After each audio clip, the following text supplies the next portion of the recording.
Hey, what's up, everybody? Welcome back to the Segment Podcast. Another episode with a special guest, bringing them right on here. Seth Alvo with Seth Bike Hacks, Berm Peak.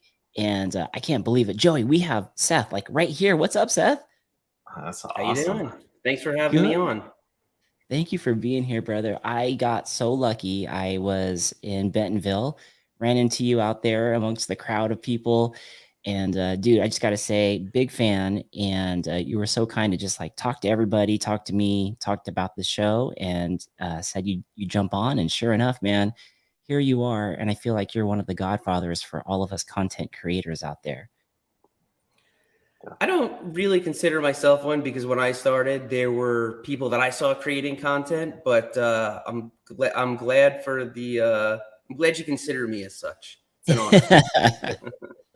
It's good, man. It's really good. We got a lot of people on the line, Seth, and this podcast is very interactive. We got Mountain Bike Q&A out of Miami, Florida. He says, I quit my job this morning to make this. Ooh, go big or go home. Right? Johnny, don't quit totally. Don't quit totally. We got Spokesman MTB in the house. He's there laughing at Johnny. We got MTB Kaz out here. He says, hey, Mark, can't wait. Big fan of his channel. Trail Pimp up in the Lake Tahoe area is saying, I'm working at my home office and will be watching. You got Boise, Idaho in the house here. It says, segment, better get the margaritas ready. What's up, Christian? Good to see you. MTB Nick is in here saying, yeah, and Emmanuel, this guy is awesome. He's a Purple Heart vet and a fellow mountain biker. Says Berm Peak is one of my go-to YouTube channels. Sorry, Mark. LOL. And life coach here, Adam Mock, is here. He says, I heard margaritas. Man, a ton of people are getting on. We're going to try to definitely get to all the chats. But Seth, take us back to the beginning. Where did this all start? We know you as a huge, for us, you're an influencer on what you do and what you put out there. There's a lot of things that you do that are just so good and teach us a lot of things, and you bring a lot of great value. But how did this whole thing start with mountain bikes? How far back do you want to go? When did you get on it? Like, was it early on? Because your skills are tremendous. Did you start early? So what's funny is, I was born in 1985, and I learned to ride a bike really early. I was probably 3 years old when I was riding a two-wheeler, which now that's nothing. My daughter already rides a bike. But back then, I didn't know that you could mountain bike the way that people mountain bike now. In fact, that kind of mountain biking was very, very underground. The North Shore stuff, the trials. Really, mountain bikes were like big road bikes. They didn't really have the geometry or the components or anything to hop up on top of picnic tables or do big jumps. I don't think it was even until the late 90s until downhill mountain bike parks started becoming a big thing. Whistler and all that, and so I didn't really ride mountain bikes the way I do now. However, I didn't know there was another type of bike that was worth riding than a mountain bike. My first bike was a mountain bike. It was a little, probably 24-inch or 20-inch giant Commotion. Wow. Fully rigid, 6 speeds. And there was a mountain bike trail system by our house, Greenbelt and Stillwell.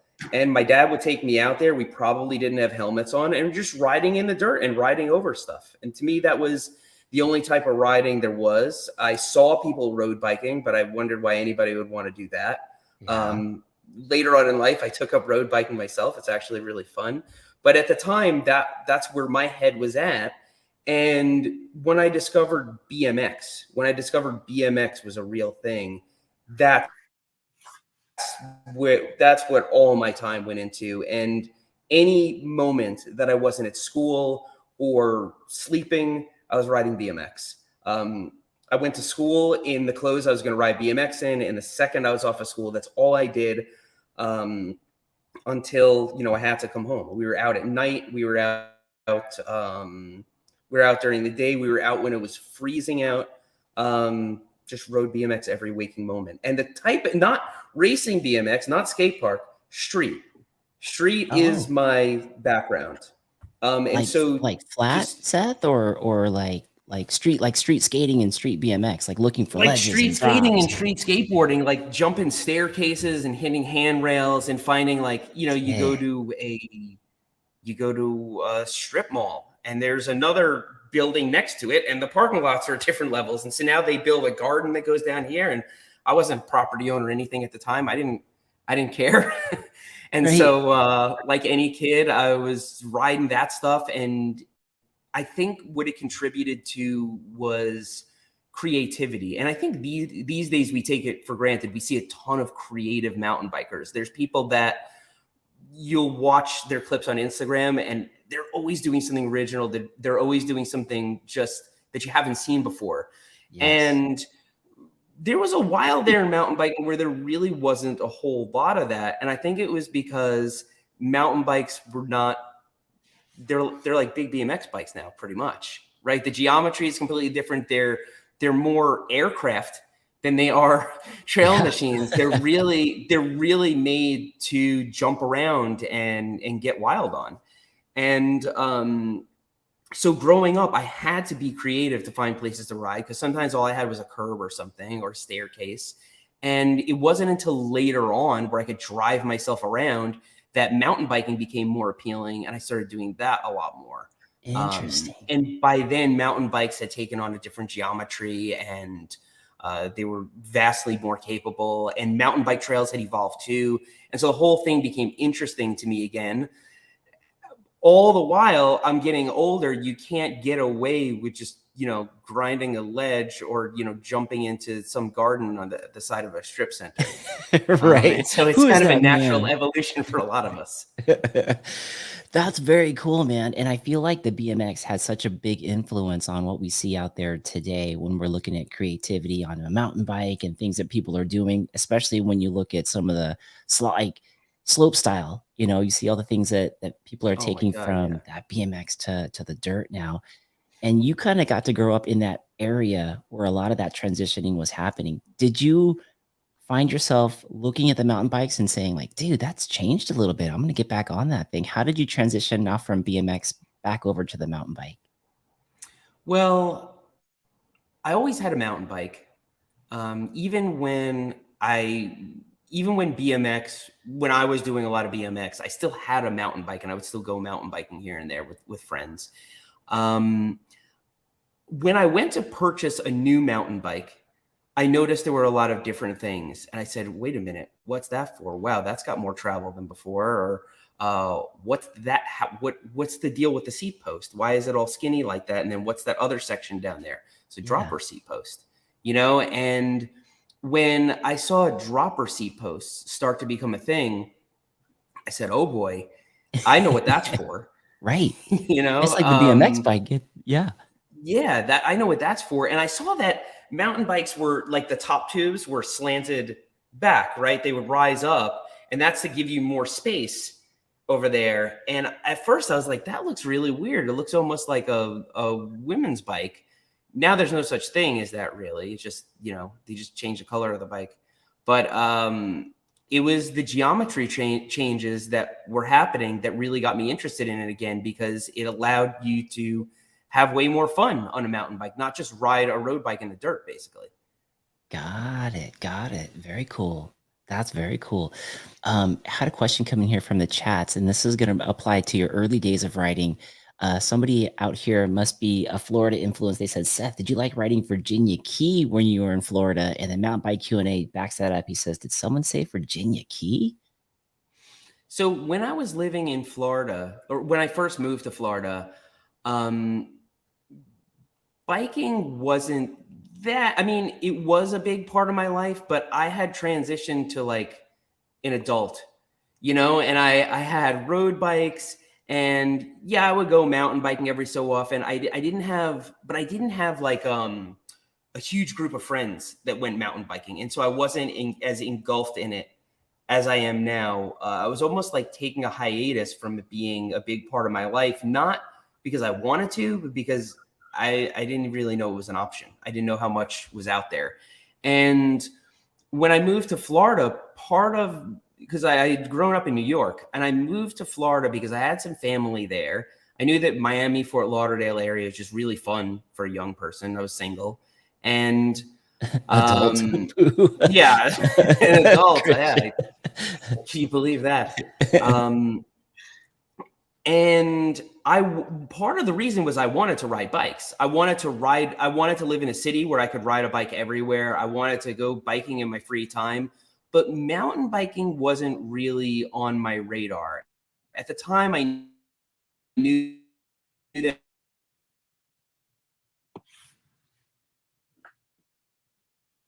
mountain biking is an interesting thing to happen when you're in Florida, because Florida is the flattest state in the entire nation. There's not anything even close to it. Um, Actually, is Delaware flatter? Delaware might be in second place, but Yeah. like Kansas, like those Midwest states, they're not even close to as flat as Florida. Wow. If you were to look at the difference in elevation change throughout the state, but Florida has a lot of mining, phosphate mines and things, and there's 50 feet or so difference here and there, and you can create some serious features on that, and they did. They did at Markham Park, Virginia Key, Jonathan Dickinson Park, Santos. I mean, it's endless. These trail systems are more packed than almost any trail system that I've seen in the country. And Wow. I've With been all over features. the place. They're also smaller, and so yes, you have a lot of people condensed into a small area. But these trail systems are packed on the weekends, and people are loving it. And there's also some of the biggest, strongest communities of people fixing up those trails and building them there. Part Wow. of it is Florida is pretty nice out year round. And the other part of it, I don't know. I don't know why people are so passionate about it in Florida, but there's a ton of it. Now, you don't get the long sustained downhills. You don't get the big epic climbs. You do get some pretty sweet views, of some nice clear blue water, but it's different than it is everywhere else. And what was interesting about the mountain biking in Florida, Virginia Key included, is that if you want, especially at the time when I went there, they weren't as forward thinking with jumps like they are now. Mm. There were still people arguing about whether there should be jumps there or not. You had to be creative to really get the most out of it. And so to me, it felt like riding street. Oh, It was cool. the same thing. You're out there. Okay, how am I going to take this mountain bike trail and have the most fun with it possible? Okay, there's a rock over there. We're going to nose bonk that. Okay, I'm going to like ride up on this tree and try and pop off of it back onto the trail. And I started to become sort of known for that. And I made a lot of friends in the mountain bike community there. And because all the things I learned on my BMX bike just transitioned to my mountain bike, which is newer and had better geometry. Dude, I love that, man. I love that. As growing up as a skateboarder and now a mountain biker in today's arena, it's cool how if you have never done anything transition sport-wise, you could be driving down the street with somebody who's never been a part of that sport versus somebody who's sitting next to them who's been doing it, and you look at the landscape so differently. Your mind and your Yeah. creativity, you just see things. You're like, "Oh, look at that ledge over there. That goes down to the steps. I think that could be done," and the person who's with you is like, Yeah. "What are you talking about?" You see something completely different than they do. I think we've Right. all thought about that, especially because when you're driving in a car, you're going so fast. You see something that you think could be a really good launch. And then when you go up to it in real life, you realize you'd have to be going 60 miles an hour for it to work. But Right. but you're always looking at everything. Okay, I could go off of that down. It's a different Yes. way of looking at the world. Yes, exactly. It's such a cool meditative state. There have been times where Joey and I have been driving home from one of our local parks here called Sky Park, and where they cut the road through the mountains, and a lot of times there's these like big walls, and it's like Hmm. looking at a beautiful wave. Joey and I both look at it. We're not saying anything. We're just knowing that we're thinking the same thing. Like, dude, that is a really sweet right berm, a big one. I Yep. think we can hit that. Just a And bench cut in the mountain. You got that back slope. yeah, I love the creativity that the sport brings to you. And obviously, it's out there in the wild when we see people doing what we're doing, and you riding those flat trails and bringing that creativity to some of those trails. Have you ridden a place out there in Miami called Alafaya? Absolutely. Yeah, That place looks amazing. I wanna go there it is someday. amazing. Yeah? Yeah, it is amazing. It's really, really good there. And that place got on board a little earlier than others with way more challenging stuff. I'd say if you're a cross country enthusiast, um, some of the stuff there would be, and you could probably consider it all cross country because you have to pedal for it, but it's going to be way over what a lot of cross country riders can do because there are doubles and and big drops and big transitions, and unless you can get your seat out of the way, you might have some trouble with it. That's But there are cross country racers and riders who ride that stuff on cross country bikes. It's just, it's definitely up there. yeah, that's some skill for sure, especially on that type of bike. Joey, you were gonna say something. Yeah, I was gonna say, the way that we look at the mountains and we see the different terrain and stuff. Seth, he tends to look at everything. Like it doesn't matter where he is. He's always looking at the terrain and trying to figure it out. That is awesome. Yeah. Oh, that's good, Joey. That's really good. What is this? A lot of the filming that you do, Seth, is this in the place that is this in your garage? This Where is is this? That is, yeah, that's in my garage, office. That's where I am right now. It's my garage, my office, my studio. This is my everything right here. This is awesome. This is awesome. Joe, if you guys are listening on iTunes or Spotify, it's a clip on Instagram of Seth turning his office into a landscape that you could ride. This is great. So Seth, you're in Florida, you're riding there, and then you move out east, and that's where you are today. That's a lot of the footage that we see. What brought you from Florida out to the east? Well, Florida is the east. Oh, sorry. But North Carolina is further. It's probably halfway between Florida and New York. I grew up in New York. New York has mountains and everything. Long Island doesn't. But I'm what you would consider halfback. I moved down to Florida. I made halfway back. I wanted honestly, one of the biggest reasons that I moved away from Florida was they couldn't get the mosquitoes under control. They used to spray for them and stuff. It was so bad I couldn't even go outside, and I just felt I'm one of those people that gets bit by mosquitoes when nobody else is getting bit by them. And it was to the point where I was just hiding in my house. Unless I was on a bicycle moving, I was getting bit by mosquitoes. And so I had to. And so I really wanted out for that reason. And by the way, not all parts of Florida are like that. Other parts have a little better under control than others. But Fort Lauderdale didn't. It was unlivable by the time I got out of there. And also by then my YouTube channel had taken off, and I wanted to have like a backyard. And I didn't think there was any chance that I would be able to afford a place with a backyard in Florida at the time. Especially a backyard that I could actually build anything kind of interesting in. I would have to move maybe to like Central Florida or somewhere where there's some hills. And so I bought a house in Asheville, North Carolina, right outside Asheville, North Carolina. And it was a really small yard. But I remember looking at it and saying, okay, that's just one big 45-degree angle. I think I could figure something out there. And that is where Berm Creek came from. The original backyard trail, Berm Creek. There was a berm at the bottom of the hill that was just kind of there because the builders had just piled up dirt there. And on the other side of the berm, there's a creek. And if you blow the berm, you end up in the creek. And so that was Berm Creek. And, I built a bunch of kind of crazy for the size of the place features there.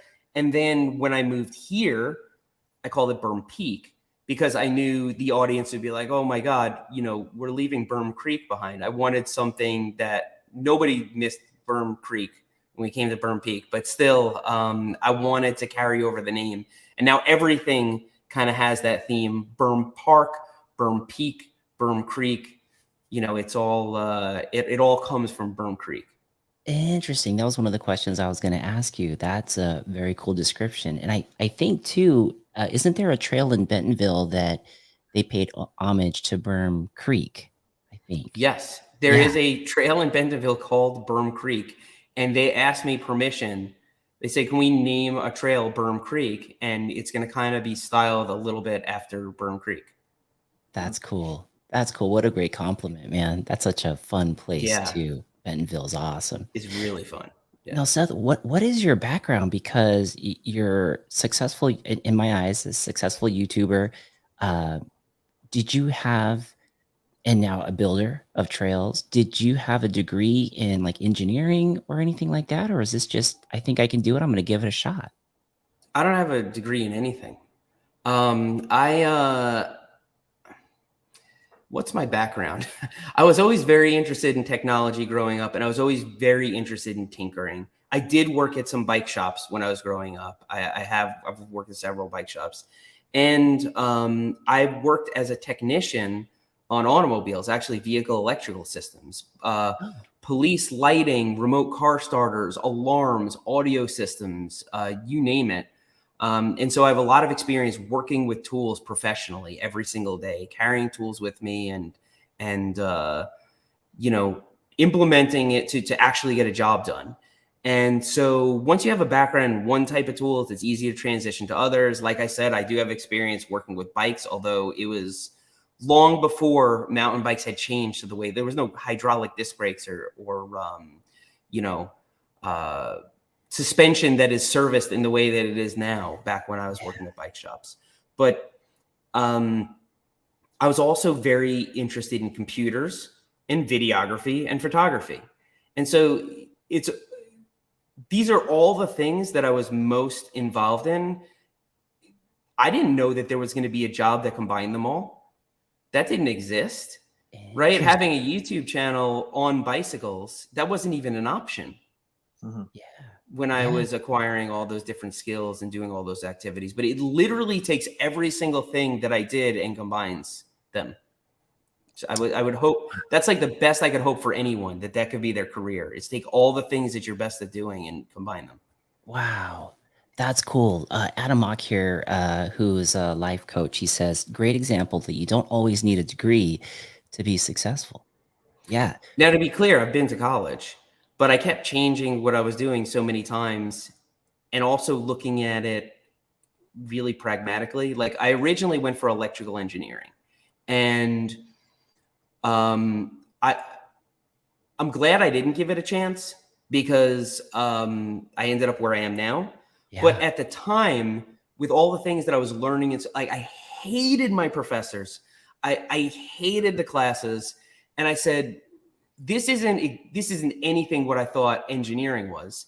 This sucks. This is so dry and boring. And I didn't know that once you get out in the field, you don't do any of the stuff that you're doing in college.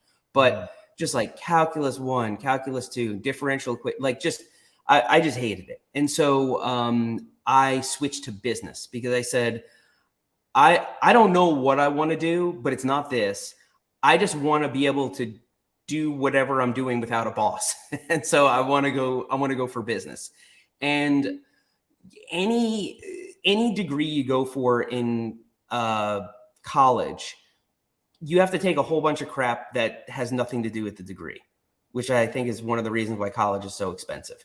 And Yeah. I didn't take any of that stuff. I took all the business courses right up front, and I figured I'd take all the easy stuff at the end when I'm trying to start a business.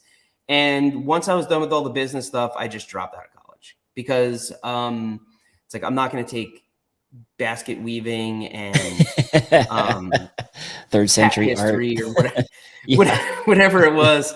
I just I said I don't have time for this. I want to start a business. And already I was building websites and stuff for people to pay my way through college. Damn.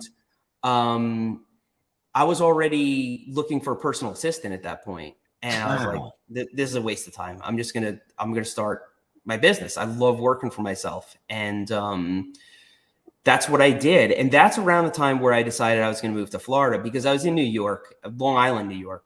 And I was not very happy there because Long Island's a cool place. Like, there's lots of good things about Long Island, but if you are into like being outside all the time and you don't like the cold, it's a problem. Like, Yeah, it gets really right. cold there. And if you're into boating and stuff, it's probably a great place to be. But yeah, Florida's even better for boating, and Right. it's also There's good for other riding places. a bike around a city. And you can just be outside all the time. And that, I didn't really care where I was outside. I just wanted to be outside. I like the green. I like the palm trees. I like being able to be outside year round. I like being able to actually swim in the ocean and be comfortable, not like Freezing. you need to wear a wetsuit for to be comfortable. And I loved it. I absolutely loved it. Like, I lived a mile from the beach. I went swimming in the ocean all the time. You can Oh, even see it in my early videos. Like, I took that Walmart fat bike into the ocean when that big wake of the cruise ship was coming. Like, I lived and breathed the ocean and riding my bike around town. It was as fun as I had hoped it would be. that's so cool, man. Taking the passions. There was a comment back here that said passion is the precursor to success. And I can see that throughout your story with the bike and with things that you like to do and tinkering around. And then now you end up moving a little further. You're going half back and you're building trails out there. Did somebody teach you how to build trails, or was that very similar to your curiosity of like kind of tinkering around and seeing landscape? Yeah, I had no idea how to build trails. I learned that as I was going along. Now I sort of know the finer points of it, but back then I didn't. Like, now I've seen professional trail builders build trails from start to finish. I've built trails myself. I've seen which ones hold up and which ones don't. I've been at now when I look at trails, I look at trails a different way. Is it outsloped? Is it insloped? Where's the drainage? But no, when I started, I just said, I want to build something that's fun to ride. And then when the trail fell apart in front of it, I had to learn something to fix it. And that's how it went. Nice. I like that. Kind of like fail to succeed type of thing. Like you try it, something Sure. happens, you learn from it, you make it a little better, and next thing you know, you're getting a Sure. trail in Bentonville named after your Burn Creek, which is awesome. Sure. You learn more from your failures than you do from, your successes. I love that. That's a great outlook on life for a lot of us. Burrell Bikes is saying, so can Seth explain the physics behind why a bike actually works? I had a video about that. Answer that. Yeah, spokesman says the foot parts push the links part that turns the gear part and make the spoke and rubber parts spin around. Thank you, spokesman, for that. I appreciate it. Oh man, Seth. Okay, so now you're working for yourself. Business is always great because that's going to be in whatever aspect of life you go through, and you decide not to finish off college. You're making the plan work. The YouTube channel is being successful. Can you take us to that moment where you realized this is now what I'm going to do? That this is now sustainable? Was there like a pause moment where you're like, wait a minute, I can do this? Definitely. So, when I had started the YouTube channel, I just started doing it and I started getting this validation. People say, I love this video. When are you going to post another one? And I was not using YouTube the way that I do now. Now it's people take for granted that you go into YouTube and you subscribe to people, and there's people who make their living on YouTube. And there were at the time then, but if you ask your grandma about it, she wouldn't know. Right. Now everybody knows that that's a thing on YouTube, and it really wasn't back in 2015. There was like a few. And so I didn't know that people logged into YouTube. I was like, why would anybody want to leave a YouTube comment? Why would anybody go back to the same creator to post a video? Like, how many cat videos, can you post? And I didn't realize how in-depth YouTube was and how there were all these subcategories, and there were people that were actually YouTubers and trying to build audiences. And also the partner program that allows you to monetize YouTube videos was in its infancy then. It had just been made public. Oh And I wow. just thought, well, I mean, I'm going to get even if I get a few thousand views per video, there's no way to make a living at this. There's no way I can. So I just don't want ads in my videos. So I just had all monetization turned off.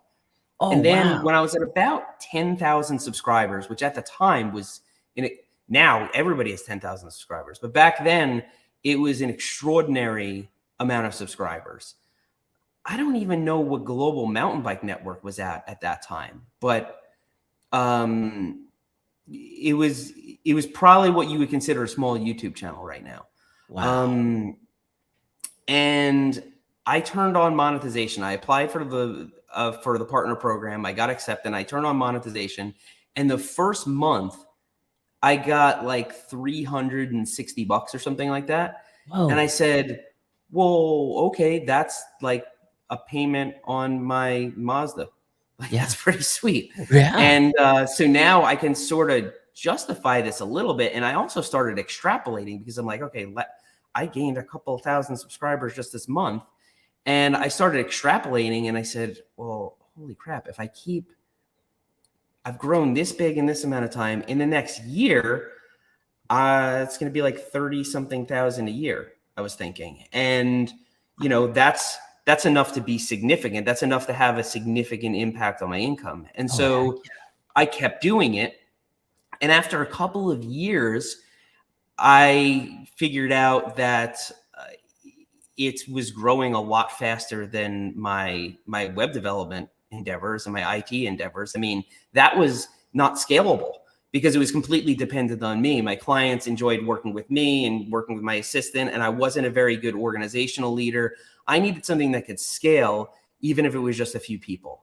Somebody starts a food truck and they do really, really well, and everybody comes to their food truck. Now they're like, okay, I can only make so much food. Let me open a restaurant. Okay, great. Now you're doing payroll and purchasing and right. filling in for people who call out sick, and you're Real not doing the estate. original thing that you started doing. You're now the growth of your business is dependent on you being a talented organizational leader, not being a talented chef.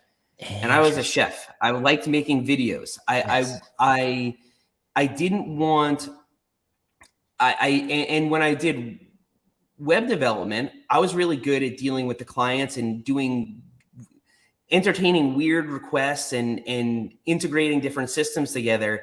I couldn't really find anybody else who was that good at that, who could also deal with the clients. And so I couldn't scale it.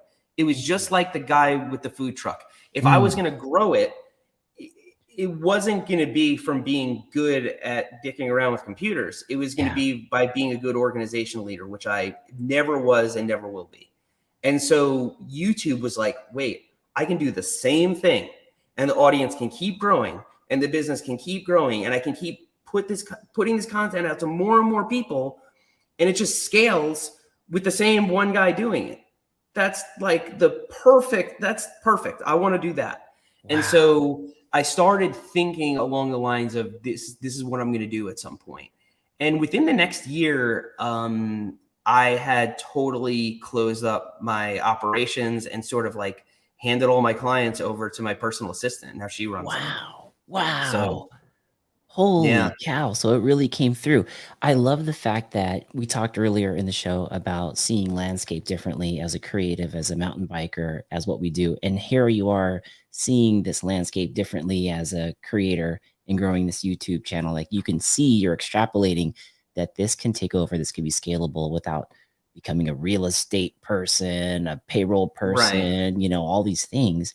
That is as pretty cool. So when you started realizing this, did you feel the momentum at the time or was it still scary?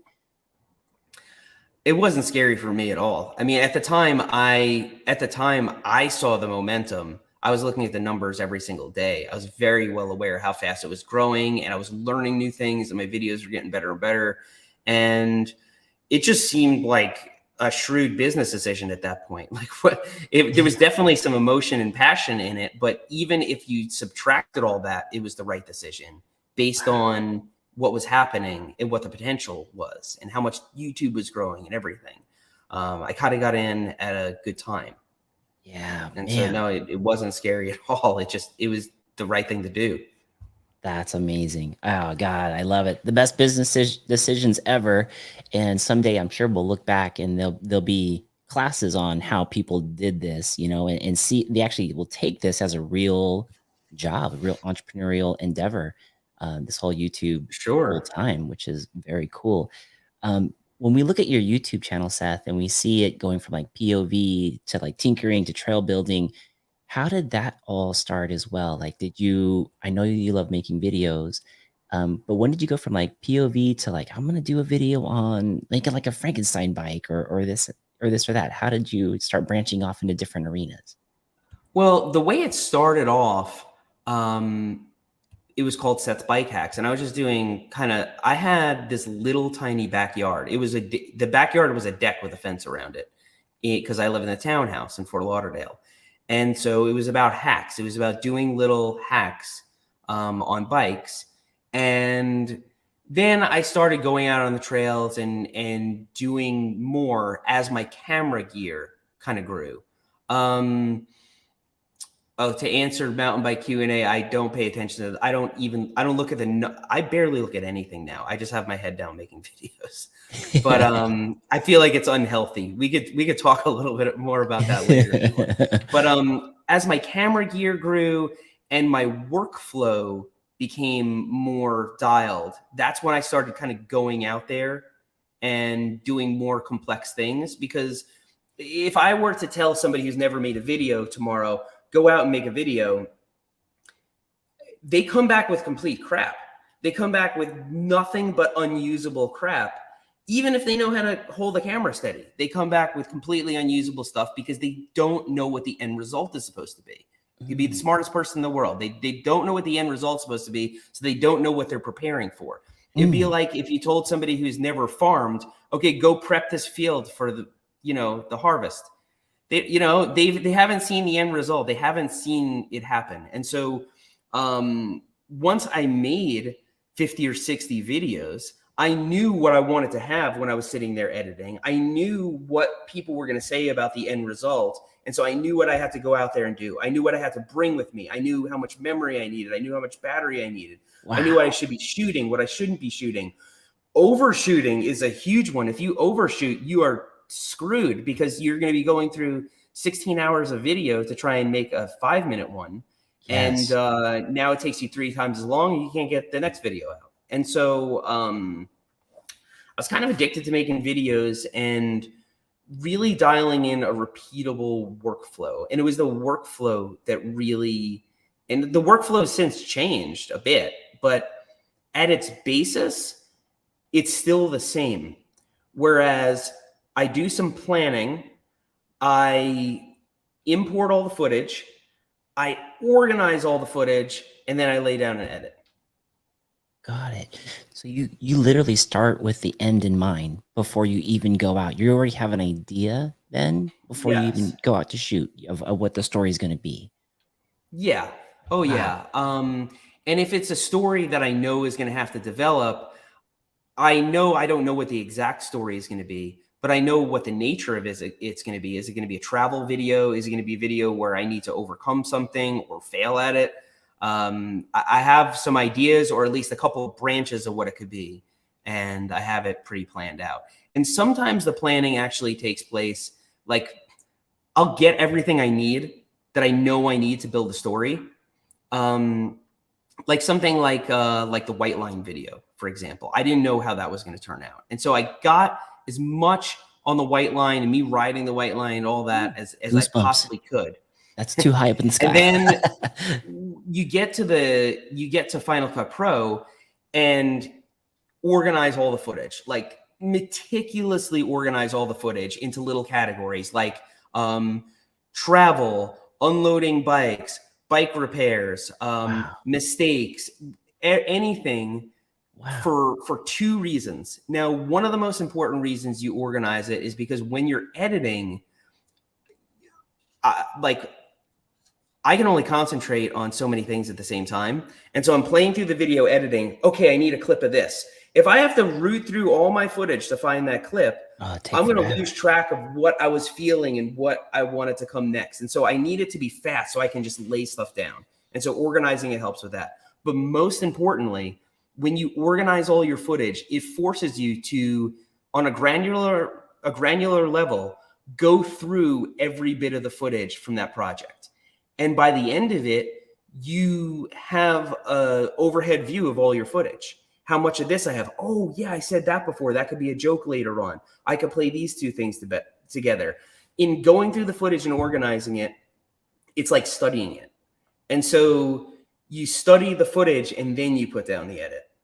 Oh, If you just wow. jump right in, you're going in blind. Got it. So when you're going into Final Cut Pro and you're putting it in there, like where it says like the file says GX1973, you actually can change that to like, this is where I said this, or this is hiking up to the white line, and you organize it like that. Kind of. Okay. So you can make keyword collections. You hold Command Shift K. It creates a little keyword collection on the side, and you can label it something. And then any footage you drag into there is in that keyword collection. And if you click it, it'll bring up only those clips. You can even take part of a clip. And so let's say I have a GoPro segment that's 5 minutes long, really long GoPro recording. And I hit a couple of jumps. I can take that section of the footage and put it in jumps and then put the other section in climbing. Wow. Command Shift K. Dude, this is gold. Thank you. So you organize it that way as you're studying the clips. And then as you're seeing that, it's helping back up the story, the general story that you had in mind before you even went out. And now you're building it before it even gets into the timeline to splice and put together. Sure. And the way that I used to do it, even back as recently as that white line video, which is not that recent, it's probably close to 4 years ago. Yeah, Joe, you had that. Yeah. I used to narrate my videos. I used to do voiceovers, and it would take me a solid workday to write out a voiceover. And then I had to record the voiceover. And if it was the end of the day, now, like, I don't know if you've tried to talk really clearly and enthusiastically at the end of the day, when the coffee is worn off and you've been, and you're all haggard. So I'd have to wait for the following day to record the voiceover, and it just wastes so much time. And the funny thing is, like, when I first started doing take any random person, take the most popular kid from your high school, point a camera at their face and tell them ready, set, be entertaining. They will fail. They will absolutely fail immediately. It's a learned skill. Maybe there's some people who can do it naturally, but it's a learned skill. You have to be in front of a camera so much that it vanishes and you can actually be yourself in front of a camera. And I didn't have that, not for at least the first 4 years of my YouTube channel. I was not able to do that. And one day I just stood in front of a camera and I was like, oh crap, I can talk to the camera now. I had been in front of a camera so much that I had just forgotten it was there. I could just look into the lens and talk to it like I was talking to a normal person. It took years to learn how to do that. And so I started enjoying that a little bit more. I started enjoying more of the emotion and in the moment and the ad-libbing and the fact that some jokes just materialize. And I got a cameraman, now my assistant producer, Curtis. He's been with me for at least 4 or 5 years now. And when and Curtis and I have a very similar sense of humor. We're both, we both don't have that big of an ego. So we'll listen to each other's ideas, and we're always focused on the end result. And I don't care what it takes. If I have to put an embarrassing clip of myself in the video for the end result to be better, I'll do that.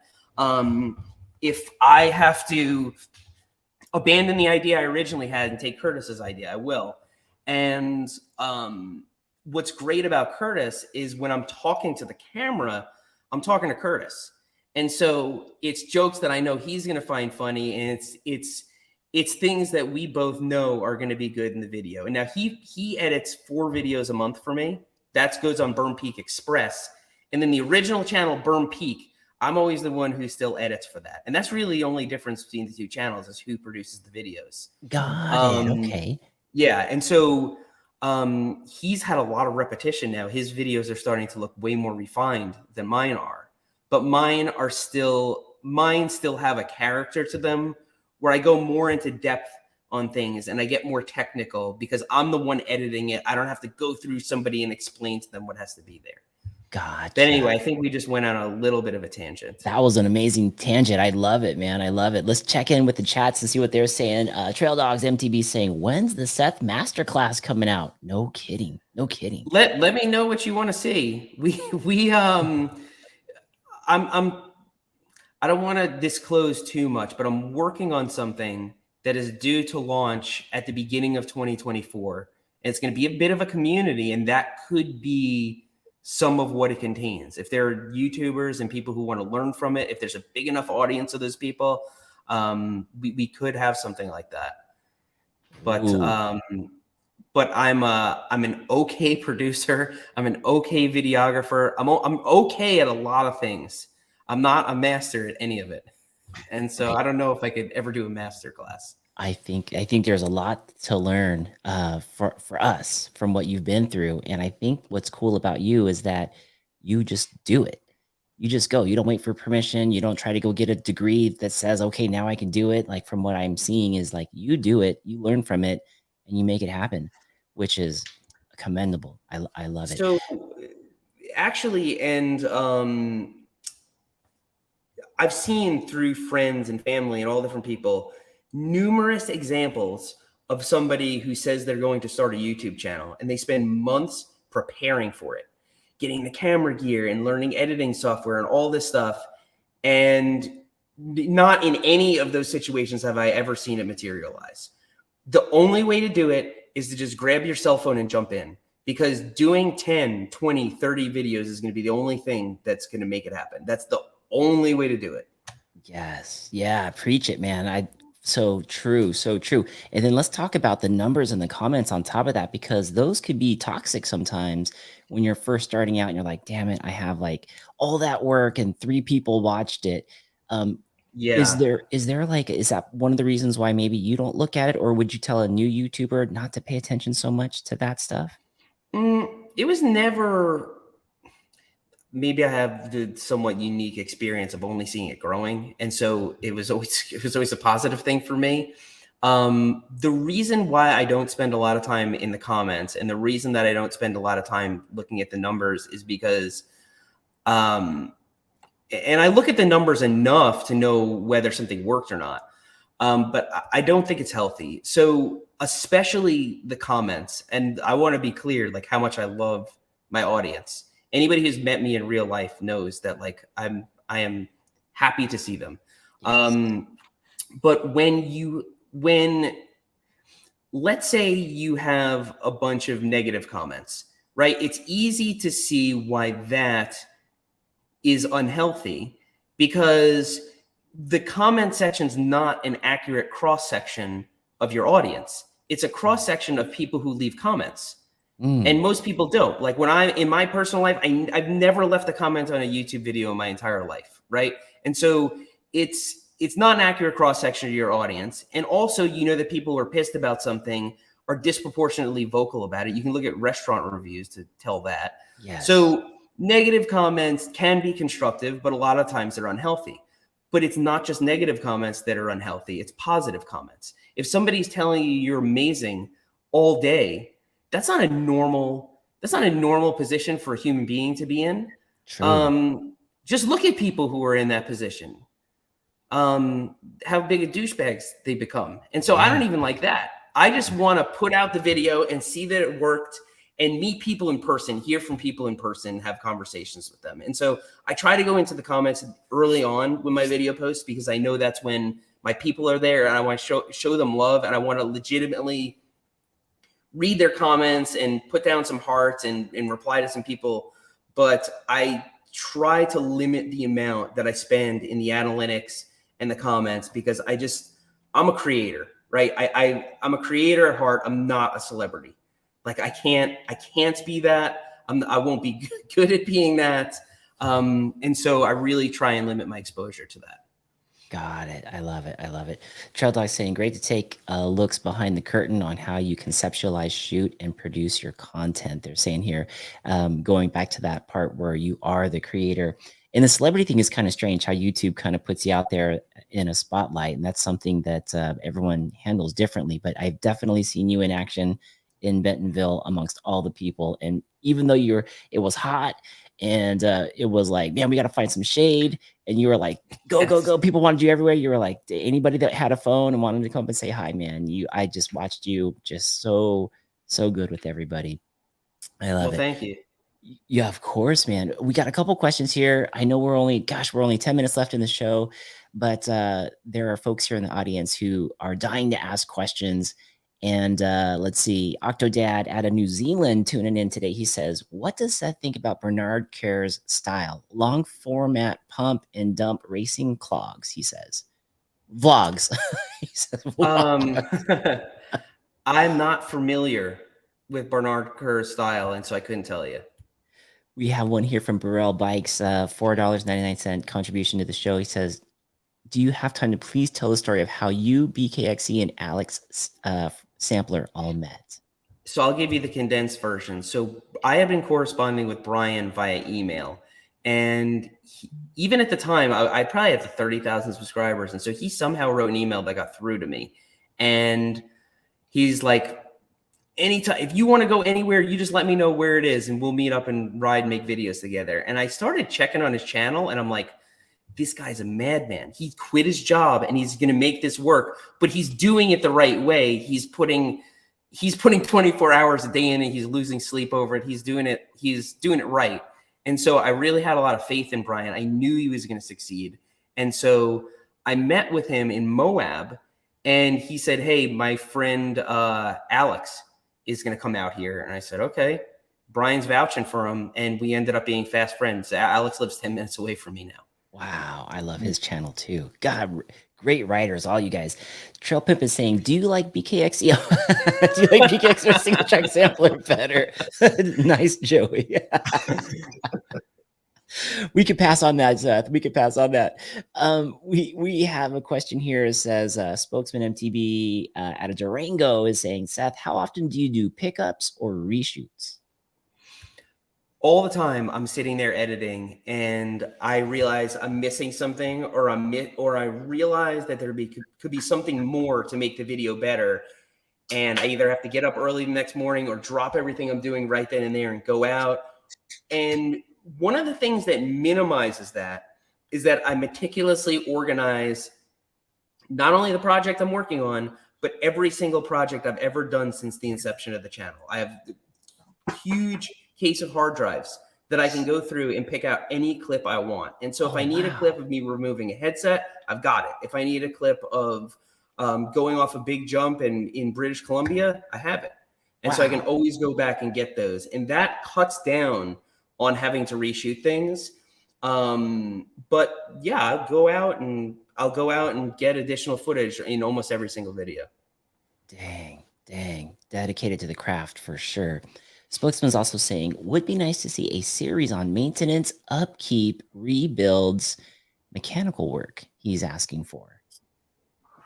Be interesting. I guess it would depend on how it's structured. To me, Flip Bike was a little bit of that. That was one aspect of that, rebuilds, taking an old bike and revamping it and upgrading it. And I think it did involve a lot of mechanical work. I try to keep things accessible to a wide audience. Like I know I've said this before in interviews, but in every single category there is, from cars to deep sea fishing to gold mining to everything that's out there, there is a show that is designed for everyone. It's not designed for deep sea fishermen or gold. Could you imagine if the freaking gold mining shows were made for gold miners to watch? How big the audience would be? It'd be like 6 people, right? Yeah. And so why isn't there a mountain bike show that's made for everyone? And that's what I try to do. And I probably get more in depth than you would expect to in that situation, but people love it. I have so many people that comment, I don't intend to ever pick up a mountain bike in my life, but I watch this every single week. Oh, that's right? a huge compliment. Yeah. And so we're creating mountain bikers. We're giving people a positive view of mountain biking. We're giving them peering inside of mountain biking. And sometimes, so whenever in a video I'm explaining why you would shift into a lower gear, something that the entire audience should know, it's for those people. It's because I want it to be accessible to anyone. I love it, man. Great insight as far as how to create the message to get to a wider demographic of people. I it's I love how you think of all this stuff. It really is cool. And I know as a family man, you got to get back to being a dad. But as far as being a dad and giving back, and also being a mountain biker and giving back, I did want to I did want to allow you to have the moment to talk about how you've given back to the mountain bike community through some of these parks. And we were talking backstage before the show started. Can you tell us a little bit about some of the parks that you've helped get created? Well, I've always done, even since I started making money on YouTube, I've always donated to local mountain bike organizations and things. And I don't even make that public a lot of the time. Like I don't share it and stuff. I just do it. And but one big thing that I did publicly and with the help of my audience and with the help of some sponsors was build Berm Park. And it was all my patrons. Like on Patreon, I was doing a little podcast and little behind the scenes videos and stuff, and I said to the patrons, "Hey, how about I stop doing all this stuff and we just save up to build a bike park?" And they were like, "Yep, let's do it." They were like, "Yeah, we're on board." And so we started saving up, and then I started promoting it, and it was years it took us to do it, but I stopped collecting that Patreon revenue and I started just putting it away to build the bike park. And with the help of my patrons and with the help of some sponsors that wanted to get on board, like we let them name a trail. Wow. I knew from the start I couldn't take on 100 sponsors that each wanted to give $2,500. It was like, no, if you're sponsoring this, you're covering an entire trail. We're doing 5 trails. Who wants to cover an entire trail? Because I would not be able to shoulder the administrative burden of dealing with hundreds of people. And so we figured out a way to do it efficiently. We found the right partners, and we built a free public pedal up bike park in Canton. And now the park that encloses it, Chestnut Mountain, has freaking rad trails. Sick like trail. the video with Eric Porter on why I don't make mountain biking videos anymore. That was up on this double black Champion. This stuff probably looks really small in the video, but like that's like a bike park style jump trail. Oh yeah, like, those step that ups you guys were paddle hitting. up to in North Carolina. It's sick. It goes on and on and on. I can't even count how many jumps there are. It's sick. That is so sick. So that man, if you guys, and is that year round, or do you have to pay to? You said it's free, totally free. It's totally free. It's year round, and those trails were funded through grants and things. And Canton, North Carolina, is the one that organized them because Berm Park was a success, and they wanted more. They wanted more and more and more, and that's what they're doing. And so I get sick and tired of saying "I told you so." Build mountain bike trails. People are going to love it. But what was really helped with that was the town manager of Canton at the time, assistant town manager. He already knew the deal. He knew just as well as I would that it would work. And so he was my political ally that helped push everything through and make it happen. That's Nick amazing. Scheuer. Oh man, shout out to Nick Scheuer. Is Nick on a bike by chance? Is he a mountain biker? Oh yeah. He shreds. Love it. It I is love awesome. it. Oh my gosh, Seth. And I can't believe we're already on time, but as far as what's coming from your channel, can you give the folks a little bit of a preview as to what they might be able to see? Can you give us a bit of a taste and where they can find you if they don't already know? Well, you can find me Berm Peak Express, and then on my social channels, I'm usually Seth's Bike Hacks because everything's all messed up. But I still have my old names; they don't let you change them and stuff. But